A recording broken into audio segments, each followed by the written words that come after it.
आज दिल्ली सरकार का फाइनली बजट पेश किया गया। 9th बजट आम आदमी पार्टी का। और हमने अपने permanent finance minister Manish Sisodia ji को बहुत मिस किया। पूरी दिल्ली ने मिस किया उनको। पूरी दिल्ली को आदत पड़ गई थी उनके बजट को सुनने की। उनकी अनुपस्थिति में कैलाश गहलोत जी ने जो बजट पेश किया वो बहुत शानदार बजट है और मैं कैलाश गहलोत जी को बहुत बहुत बधाई देना चाहता हूँ। उन्होंने जिस किस्म का बजट दिल्ली के लिए पेश किया, इस बजट में सबके लिए कुछ ना कुछ है। हर तबके के लिए, गरीब अमीर, आदमी औरत, सबके लिए, हर वर्ग के लिए, हर आयु के लोगों के लिए, सबके लिए कुछ ना कुछ है। सबसे पहली बात कि दिल्ली, सभी सर्वे ये दिखाते हैं कि पूरे देश में सबसे कम महंगाई दिल्ली के अंदर है। और उसका कारण है कि दिल्ली सरकार दिल्ली के लोगों को कई सारी चीज़ें मुफ्त में मुहैया कराती है। बिजली मुफ्त है, पानी मुफ्त है, शिक्षा मुफ्त है, स्वास्थ्य मुफ्त है, महिलाओं के लिए बस का सफ़र मुफ्त है और भी बहुत सारी चीज़ें हैं। इतनी सारी चीज़ें मुफ्त मुहैया कराने के लिए जाहिर तौर पे पैसे की ज़रूरत होती है। बाकी सरकारें कुछ भी मुहैया नहीं कराती मुफ्त, फिर भी वो सरकारें घाटे में चलती हैं। आम आदमी पार्टी की सरकार इतनी सारी चीज़ें मुफ्त मुहैया कराती है, फिर भी आम आदमी पार्टी की सरकार फ़ायदे में चलती है। आज भी घाटे का बजट प्रेजेंट नहीं किया, नफ़े का बजट ही प्रेजेंट किया है। नेट हरा ही बजट है। तो जितनी मुफ्त चीज़ें थी वो सारी जारी रखी गई हैं, जिससे एक आम आदमी को दिल्ली के अंदर महंगाई से जो राहत है वो जारी रहेगी। दूसरा, भ्रष्टाचार के खिलाफ जितने कदम पहले से उठाए जा रहे थे वो सारे जारी रहेंगे। जैसे जितनी फेसलेस सर्विसेज हैं, वो फेसलेस सर्विसेज जितनी हैं वो जारी रहेंगी और उनको एक एक करके और अन्य डिपार्टमेंट्स में भी लागू किया जाएगा। जो door step delivery of services हैं, जिसकी वजह से दलालों से लोगों को छुटकारा मिला, वो सारी door step delivery of services भी जारी रहेंगी। पिछले वर्षों में ट्रांसपोर्ट के क्षेत्र में काफ़ी तरक्की की गई। जैसे आज बताया गया कि 2015 में जब हमारी सरकार बनी थी तो मेट्रो का केवल 193 किलोमीटर्स का नेटवर्क था और लगभग 140 के करीब स्टेशन वो थे मेट्रो स्टेशन। ये बढ़ के 7-8 साल के अंदर 390 किलोमीटर पहुंच गया, डबल से भी ज़्यादा हो गया। और स्टेशंस 286 हो गए मेट्रो स्टेशंस। सो जो हम लोगों ने इतने साल में पहले अचीव किया था, 17 साल में उसके पहले, वो मात्र 8 साल के अंदर अचीव किया। 2015 में दिल्ली में बसों की संख्या 5600 थी, ये बढ़ के 7389 हो गई।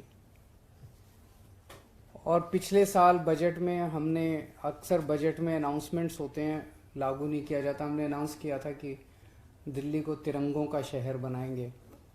आज दिल्ली में आप कहीं चले जाइए, 500 बड़े बड़े तिरंगे लगाए गए हैं। जहाँ भी जाते हैं आप तिरंगे देखते हैं, आपके अंदर देशभक्ति की भावना जागती है। दिल्ली को वाकई तिरंगों का शहर बना दिया गया। ये बजट है साफ, सुंदर और आधुनिक दिल्ली बनाने के लिए। अभी तक शिक्षा के क्षेत्र में, स्वास्थ्य के क्षेत्र में, बिजली के क्षेत्र में पिछले बजट्स में काफ़ी इन्वेस्टमेंट्स किए गए। वो इन्वेस्टमेंट्स जारी रहेंगे, उसमें कोई कमी नहीं आने देंगे। लेकिन ये वाला बजट है जो साफ, सुंदर और आधुनिक दिल्ली, कैपिटल सिटी है हमारी। लोग आए तो उनको लगना चाहिए कि एक महान देश की राजधानी में गए हैं। उसके लिए इस बार इस बजट में there is a huge infra push, बहुत बड़ा पुश दिया गया इंफ्रास्ट्रक्चर को। लगभग 21,000 करोड़ रुपए इंफ्रास्ट्रक्चर के ऊपर खर्च किए जाएंगे इस बजट में। 2014-15 में जब जो बजट था वो 30,940 करोड़ का था। आज 8 साल के बाद जो बजट है वो 78,800 करोड़ का बजट है। ये इसी वजह से हुआ क्योंकि दिल्ली में अब एक ईमानदार सरकार है। जो रेवेन्यू के लीकेजेस हैं उनको प्लग किए गए, जो एक्सपेंडिचर के लीकेजेस हैं उनको प्लग किया गया। देश 7% की रेट पे तरक्की कर रहा है, दिल्ली 9% के रेट पे तरक्की कर रही है। तो दिल्ली देश से ज़्यादा तेजी से तरक्की कर रही है। ये दिल्ली के लोगों को मैं बधाई देना चाहता हूँ और दिल्ली के लिए गर्व की बात है। साफ, सुंदर और आधुनिक दिल्ली, इसके लिए ये कोई एक स्लोगन नहीं दिया हम लोगों ने, इसके लिए स्पेसिफिकली 9 पॉइंट्स हैं, 9 एरियाज हैं, आइटम्स हैं जिसके ऊपर काम किया जाएगा। पहला, पीडब्ल्यूडी की 60 फुट से चौड़ी, पीडब्ल्यूडी की टोटल रोड दिल्ली के अंदर लगभग 1400 किलोमीटर है। ये सारी वो सड़कें हैं जो दिल्ली की 60 फुट से चौड़ी सड़कें हैं। तो दिल्ली की 60 फुट से चौड़ी सारी सड़कों को दिल्ली की, उनको साफ और सुंदर बनाया जाएगा। इसमें एक तो मैकेनिकल रोड स्वीपिंग डेली की जाएगी सारी सड़कों की। उसके लिए 70 मैकेनिकल रोड स्वीपर्स खरीदे जा रहे हैं। तो 70 मतलब एक असेंबली में एक मैकेनिकल रोड स्वीपर होगा या व्हाटएवर, वो जो भी डिस्ट्रीब्यूशन होगा। So daily mechanical road sweeping की जाएगी। दूसरा, डेली सड़कों की धुलाई की जाएगी, फुटपाथ की धुलाई की जाएगी, सेंट्रल वर्ज की धुलाई की जाएगी और दोनों तरफ जो भी पेड़ पत्ते होंगे उनकी धुलाई की जाएगी और रेलिंग जो भी होगी उसकी धुलाई की जाएगी। इसके लिए लगभग, इसके लिए कई सारे वो खरीदे जा रहे हैं, ये एंटी स्मॉग और वाटर स्प्रिंकलर्स। और उसके अलावा एक एक वार्ड के लिए अलग अलग 250 छोटे वाटर स्प्रिंकलर्स खरीदे जा रहे हैं जो नगर निगम की सड़कों के पर काम आएंगे। और ये लगभग 210 वाटर स्प्रिंकलर्स कम एंटी स्मॉग गन खरीदे जा रहे हैं जो बड़े हैं, जो कि पीडब्ल्यूडी की सड़कों पे काम आएंगे। जितनी भी पीडब्ल्यूडी की सड़कें हैं 1400 किलोमीटर, इनकी सबकी एक गो में सारों की रिपेयर कराई जाएगी। पहले जितनी रेलिंग टूटी पड़ी हैं, फुटपाथ टूटे पड़े हैं, सेंट्रल वर्ज टूटे पड़े हैं, कर्ब स्टोन टूटे पड़े हैं, सड़कें टूटी पड़ी हैं, सारों की एक साथ इस आने वाले समय साल में एक साथ सबकी रिपेयर करा दी जाएगी। जितने एम्प्टी स्पेस, खाली स्पेसेस हैं सेंट्रल वर्ज पे, फुटपाथ पे, उन सब पे पेड़ पौधे लगाए जाएंगे, फूल लगाए जाएंगे, हरा भरा बनाया जाएगा सड़कों को। और हर 3-3 महीने में सड़कों पे पेंटिंग होगी, लेन मार्किंग होगी, जेब्रा क्रॉसिंग की पेंटिंग होगी और जो कर्ब स्टोन्स होते हैं फुटपाथ की तरफ भी और सेंट्रल वर्ज की तरफ भी, उनकी पेंटिंग्स हर 3-3 महीने में कराई जाएगी। रेगुलर 5-5 साल के अंदर कारपेटिंग कराई जाएगी सड़कों की। कोई पॉट होल्स नहीं होंगे। अगर कोई पॉट होल है तो जिस भी कंपनी को ठेका दिया जा रहा है उसके अंदर वो कंडीशन डाली जा रही है कि इतने घंटों के अंदर वो पॉट होल रिपेयर हो जाना चाहिए। जितने इंक्रोचमेंट्स हैं वो हटाए जाएंगे। और अगर दिल्ली की सड़कों के ऊपर मिट्टी नहीं रहेगी तो हम देखते हैं कि जब ट्रक या हैवी व्हीकल या कार तेजी से सड़क पे जाती है या सुबह जब मिट्टी की, उससे पोल्यूशन बहुत होता है। मैकेनिकल रोड स्वीपिंग और धुलाई करने की वजह से पोल्यूशन, इस डस्ट पोल्यूशन जो है वो बिल्कुल खत्म हो जाएगा। तो ये सारी चीजें, नंबर पहला आइटम है साफ, सुंदर और आधुनिक दिल्ली में पहला आइटम 1400 किलोमीटर की सड़क पे ये सारे काम कराए जाएंगे, जो कि मैं समझता हूं कि बहुत एम्बिशियस और बहुत बड़ा प्रोजेक्ट है। दूसरा, 28 फ्लाईओवर हम लोगों ने बनाए हैं हमारी सरकार बनने के बाद और 26 नए फ्लाईओवर और बनाने जा रहे हैं। उनकी कुछ की डिटेल्स मंत्री जी ने अपने बजट में पेश की। उनका सारा, उनमें से कई सारे 26 जो नए हैं उनमें से कई सारे एडवांस्ड स्टेज में भी हैं, लेकिन 26 नए फ्लाईओवर बनाए जाएंगे। तीसरा, 3 अपने अलग किस्म के, यूनिक किस्म के डबल डेकर फ्लाईओवर बनाए जाएंगे। आप जो मेट्रो देखते हो ना, मेट्रो चलती है, अब उसी के नीचे एक लेवल और बनाया जाएगा। ऊपर मेट्रो चलेगी और नीचे वो चलेगी, बस ये सड़क होगी, सड़क होगी। तो ये कॉन्सेप्ट 4-5 साल पहले हम लोगों ने प्लान किया था, और इसका कारण था इससे पैसे बहुत बचेंगे, क्योंकि पिलर तो बन ही रहा है, सब कुछ बन ही रहा है, फाउंडेशन बन ही रही है, तो उसके ऊपर अगर हम एक लेवल और बना दें उसका, तो थोड़ा सा उसको पिलर में थोड़ी ज़्यादा जान डालनी पड़ेगी।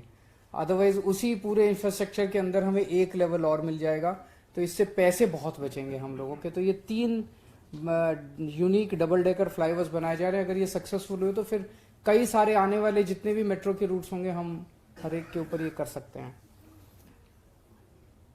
1600 नई इलेक्ट्रिक बसेस इस साल खरीदी जाएंगी। हमारा टारगेट है कि 2025 तक दिल्ली की सड़कों पे टोटल 10,480 बसेस होंगी, जो कि दिल्ली के लिए सफिशिएंट है, पर्याप्त है। दिल्ली की रिक्वायरमेंट्स के लिए 10,485 बसेस बहुत हैं। 2025 तक इनमें से 80%, 8,280 बसें इलेक्ट्रिक होंगी। उनमें से 1600 बसेस इस साल खरीदी जाएंगी।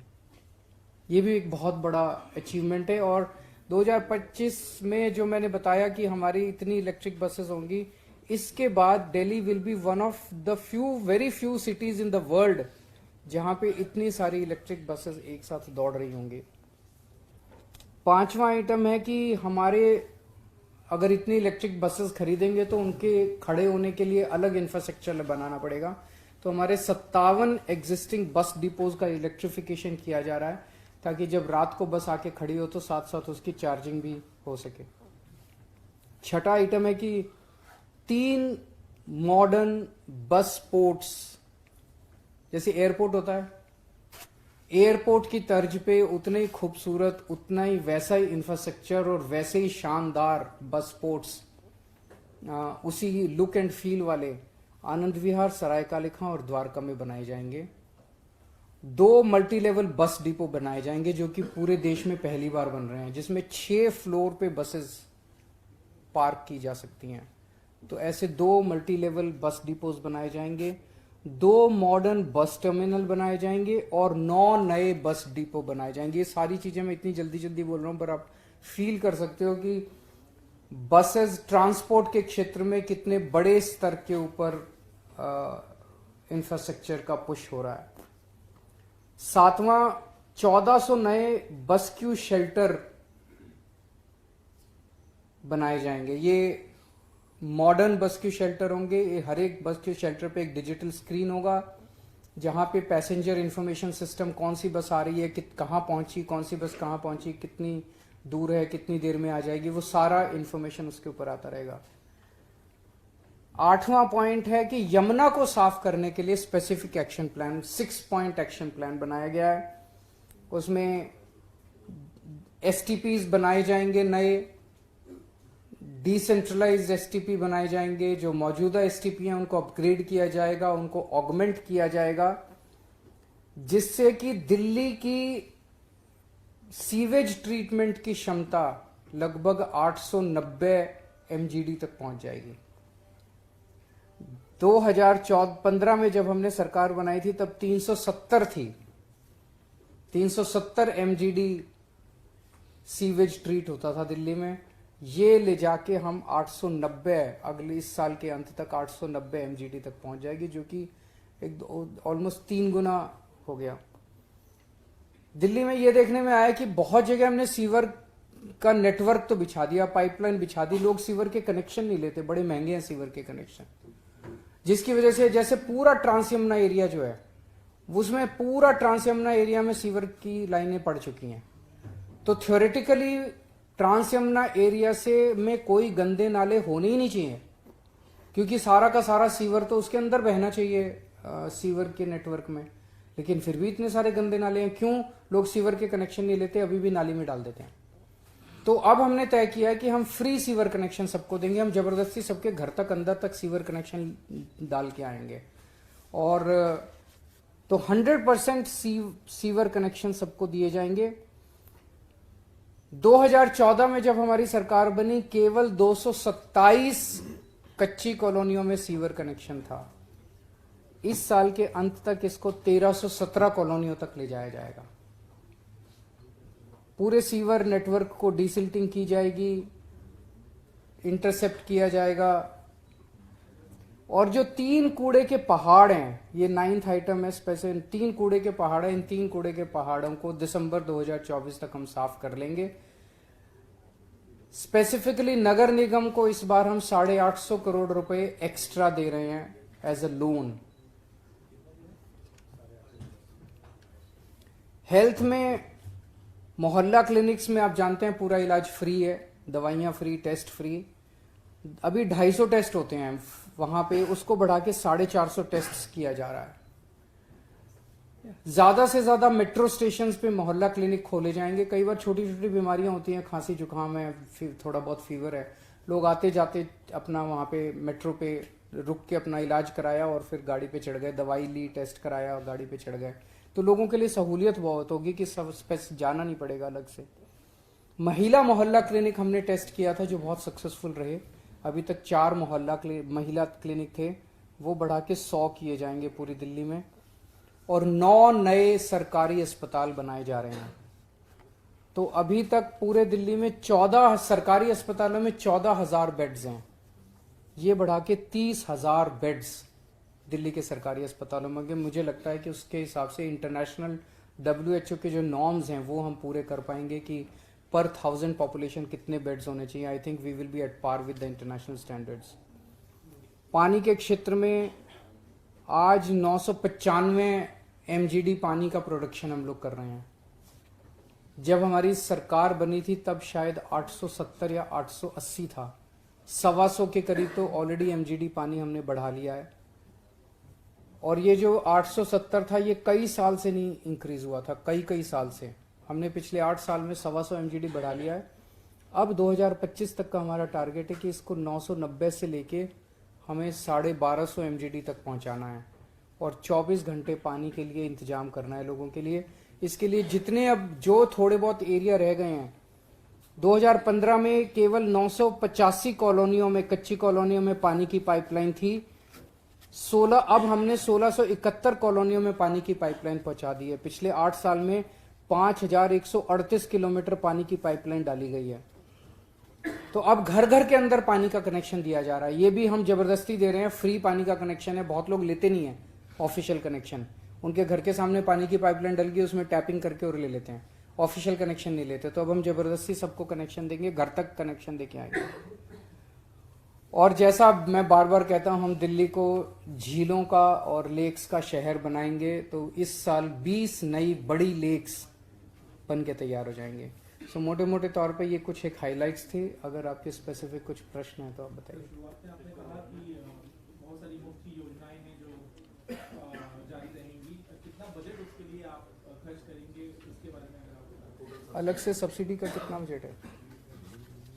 टोटल मैं अब आपको अलग से फिगर दे दूंगा। सब्सिडी का टोटल बजट जो है वो आपको बता देंगे। सर दो सवाल सर आपसे। एक तो ये सवाल कि अब आप जो बसों को भी मोहल्ला बस बना दिया है कि घर तक लास्ट माइल अंदर कॉलोनीज तक जाएगी। लास्ट माइल कनेक्टिविटी रहेगी, इसको सर कैसे आप करेंगे? और दूसरा सवाल जो बीजेपी से रिलेटेड है, क्योंकि नेता विपक्ष की भी बात हुई, उनको निराशाजनक लग रहा है, कह रहे हैं कि यमुना पार्क को भी कुछ नहीं। सारी दिल्ली को ही दिया यार। इसमें 1 मिनट मैं बताता हूँ यमुना पार्क को क्या क्या दिया। बिजली फ्री जारी रहेगी, यमुना पार्क की भी रहेगी। पानी फ्री जारी रहेगा, यमुना पार्क का भी रहेगा। भ्रष्टाचार से मुक्ति दे, डोर स्टेप डिलीवरी, वो यमुना पार्क। 1400 किलोमीटर PWD की सड़कें यमुना पार्क की भी रहेंगी। 28 फ्लाईओवर बनेंगे, वो यमुना पार्क में भी बने। 26 डबल डेकर फ्लाईओवर बनेंगे, वो यमुना पार्क में भी। 1600 नई इलेक्ट्रिक बसें आएंगे, वो क्या कह रहे हैं वो तो सारी चीजें। मोहल्ला बस का थोड़ा सा आप एक्सप्लेन कर दीजिए। मोहल्ला बस का जो 9 मीटर की बसें हैं वो बेसिकली जहाँ भी हमारी 12 मीटर की बसें नहीं जा पाती, काफ़ी सारे जो अनऑथराइज्ड कॉलोनीज के पार्ट्स हैं या झुग्गी झोपड़ी जो बस्तियाँ हैं, तो उसको हम टारगेट करेंगे। और जैसा कि मैंने बजट स्पीच में बताया कि CM साहब के नेतृत्व में एक रूट रैशनलाइजेशन स्टडी की गई थी। So basically we have examine जितने भी हमारे रूट्स हैं दिल्ली के, उनको साइंटिफिकली एग्जामिन किया। और मैं ये भी बताना चाहूँगा कि ये इस तरह की स्टडी तो पहले सरकारों में इनिशिएट हुई थी, लेकिन कहीं भी इस तरह की स्टडी कभी भी कंप्लीट नहीं की गई। ये पहली बार हुआ कि माननीय सिंह के नेतृत्व में पहली बार ये स्टडी इनिशिएट भी हुई। लगातार ये 2-2.5 साल स्टडी चली है, बल्कि मैं तो सीएम साहब को रिक्वेस्ट किया है कि इस तरह की स्टडीज़ हम रेगुलरली 6 महीने में, 1 साल में, it becomes a continuous process. वो पूरी स्टडी करने के बाद उसमें जो असेसमेंट आया वो ये आया कि दिल्ली में अगर 2000 के आसपास अगर हमारी छोटी बसें होंगी तो जहाँ भी हमारी बड़ी बसें नहीं जा पाती हैं जिन एरियाज़ में, उनमें सारी ये 9 मीटर की छोटी बसें चलेंगी, ताकि वो लास्ट माइल कनेक्टिविटी का हमेशा या फर्स्ट माइल कनेक्टिविटी का इशू है वो रिजॉल्व हो सके। और कई सारे आप देखोगे एरियाज ऐसे भी हैं, अभी जो बड़ी बसें हैं वो कई जगह हम देखते हैं अंदर अंदर गलियों के अंदर जा रही हैं, 2 आदमी बैठे हैं इतनी बड़ी बस के अंदर, और वो अंदर अंदर गलियों के अंदर से वो खत्म कर देंगे।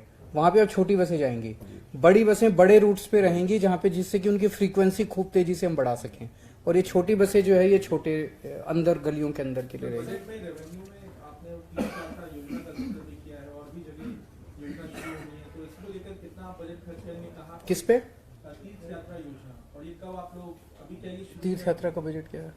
आई थिंक 50 CR रखा है हमने, पर इसमें कमी नहीं होने देंगे। कमी जो रहती है वो अवेलेबिलिटी ऑफ रेलवे की रहती है।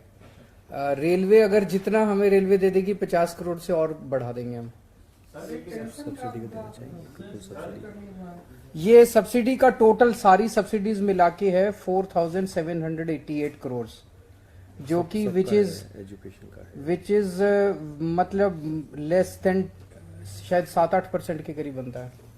सर लेकिन अक्सर ये जिस तरीके का 5% बनता है। हाँ सर, लेकिन जिस तरीके का विवाद एलजी के साथ रहता है, हर फाइल में जिस तरीके की चीजें रोकी जाती हैं, अभी जो बजट भी डिले हुआ है, आपको लगता है कि आपने जो इतना बड़ा बजट तैयार किया है उसको आसानी से आप जमीन पर तैयार कर पाएंगे? ये जिंदगी आसान नहीं है, संघर्ष से भरी हुई है। कोशिश करेंगे और कोशिश करते आए हैं। इतनी मुसीबतों के, इतने अड़चनों के बावजूद इतना कुछ 60 साल में हासिल कर लिया, ये हमारी शानदार एडमिनिस्ट्रेटिव स्किल्स दिखाता है। अगर ये सारी अड़चनें ना होती और दिल्ली फुल स्टेट होता तो आज पता नहीं हम दिल्ली को कहाँ ले गए होते। पर अब चिंता मत कीजिए, सारा लागू करेंगे। अगली बार आपके साथ यहीं बैठा हूँगा, मेरे से पूछ लेना एक। सर आपने यमुना के ऊपर बात की, यमुना एक्शन प्लान आपने कहा 6 पॉइंट रहेगा।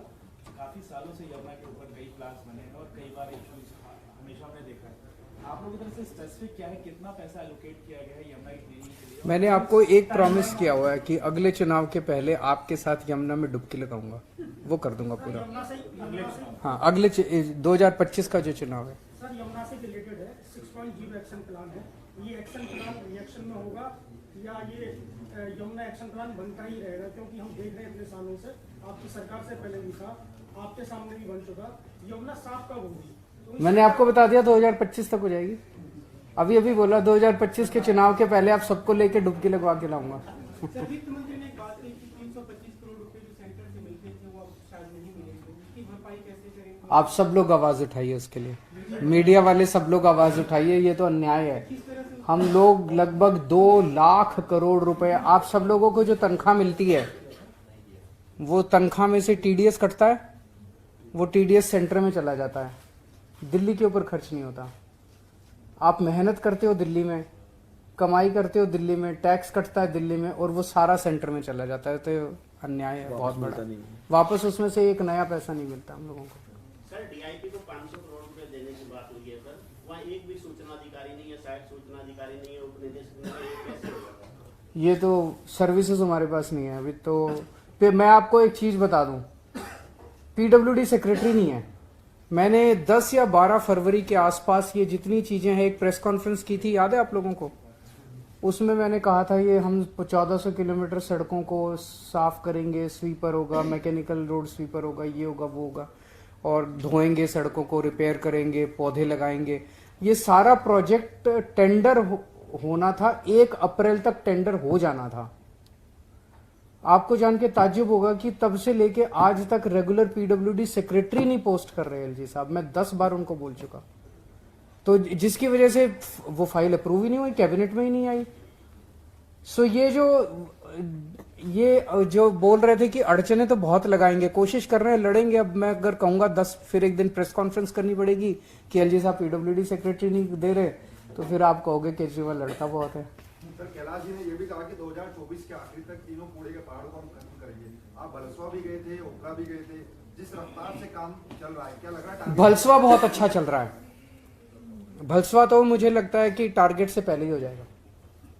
ओखला में कमी है, कल मैंने कमिश्नर को भी बोला था कि ओखला टारगेट उनका जो है उसके हिसाब से अभी पिकअप नहीं किया। उन्होंने मुझे बोला है कि 31 मार्च तक 10,000 मीट्रिक टन पर डे का टारगेट। अभी जो चल रहा है 5-6 हजार डेली, मेरे पास डेली रिपोर्ट आती है तीनों पहाड़ों की। गाजीपुर में मैं अभी आपके साथ चलूंगा, 2-3 दिन में चलेंगे गाजीपुर।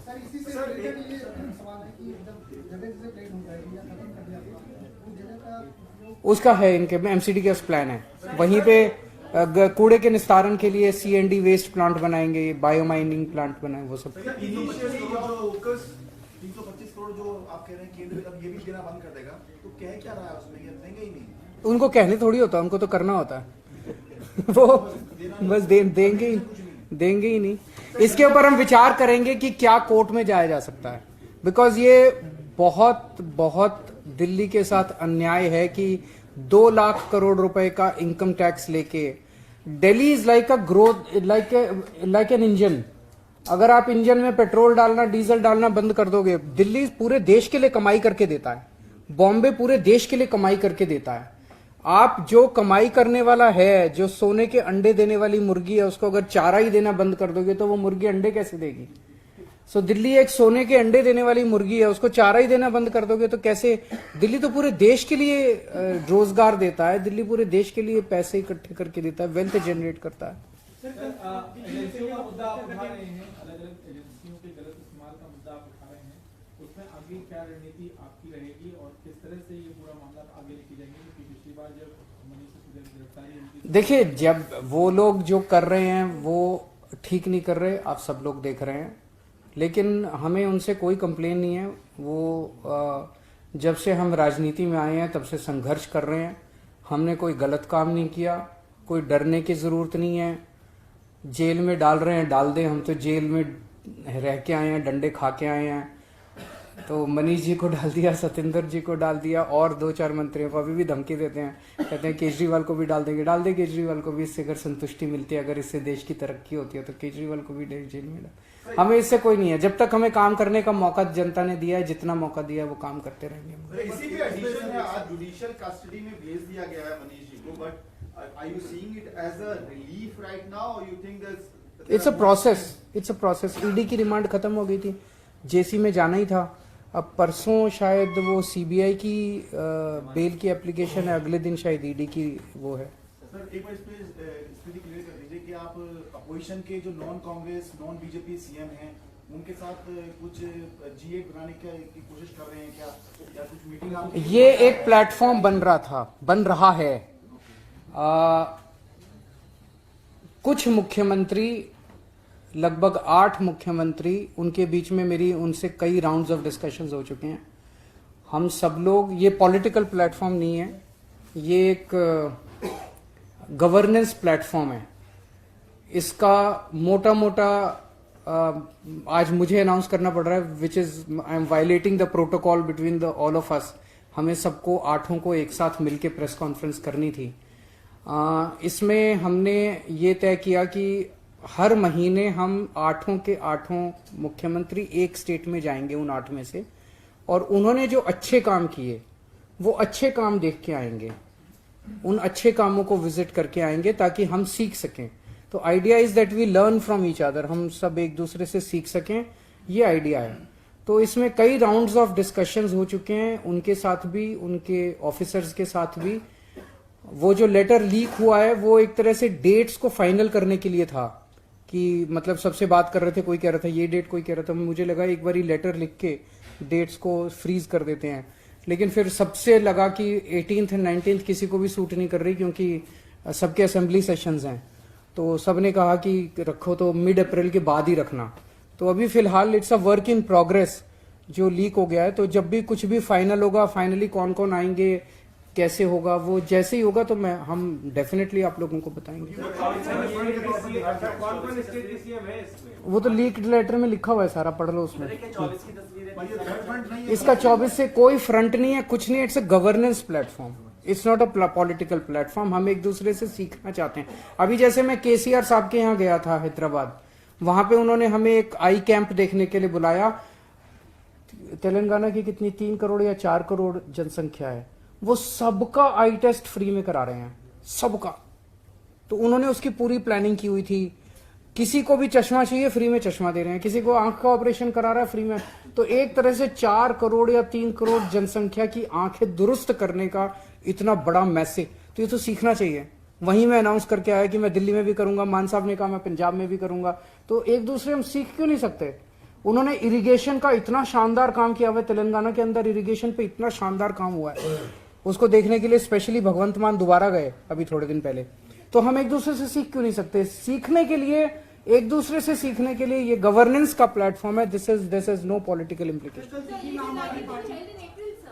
नहीं, मैं आपको बता दूंगा, everyone said that before mid April it's not possible because everyone is busy with their respect. चुनाव आना है तो सभी इस नजर से भी देख रहे हैं कि जाहिर है आप एक ग्रुप बना रहे हैं जहां पर कोशिश रहेगी आपकी नजरों की उसका तो हम कुछ कर नहीं सकते। कल जंतर मंतर पर मोदी हटाओ देश बचाओ आपकी सभा है दिल्ली में, तो कल क्या लगे कि उसपे दिल्ली पुलिस ने FIR उस पोस्टर पे एफआईआर कर दी। पर तो मोदी जी इतने डरे हुए क्यों हैं? इतने इनसिक्योर क्यों है यार? ये तो नॉर्मल सा पोस्टर है, कोई लगा ले, जनतंत्र के अंदर कोई लगा ले। इतने डरा हुआ प्रधानमंत्री, इतना इनसिक्योर प्रधानमंत्री, जिसको मर्जी। मुझे लगता है सुबह उठ के सोचते हैं कि आज बस किस किस को जेल में डालना है, इसको जेल में डाल दो, इसको जेल में डाल दो, इसको जेल में डाल दो। जिस जिसके हम टच में आए, whoever we came in touch with।